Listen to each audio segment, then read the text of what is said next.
Most businesses don't give you a flexible schedule. They control your life. Here's the reality. In a remote bookkeeping business, you control your schedule. You can work when you want, and you don't need to ask anyone for permission. But what does that actually look like in real life? Because when people hear flexible schedule, they picture working from the beach, laptop open, and that's not reality.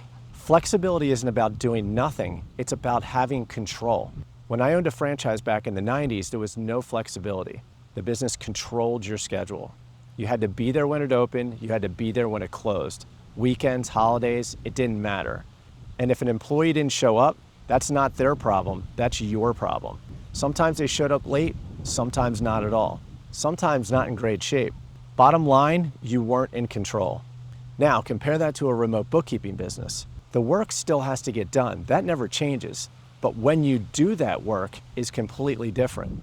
Some days I start early and get everything done by the afternoon. Other days I'll step away in the middle of the day and come back later.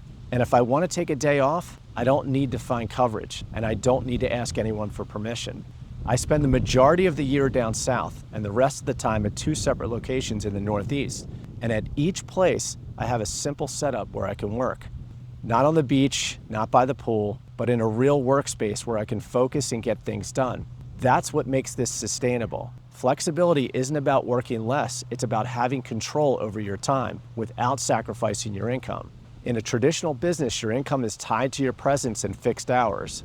In a remote bookkeeping business, your income is tied to the work you produce. That's a completely different model.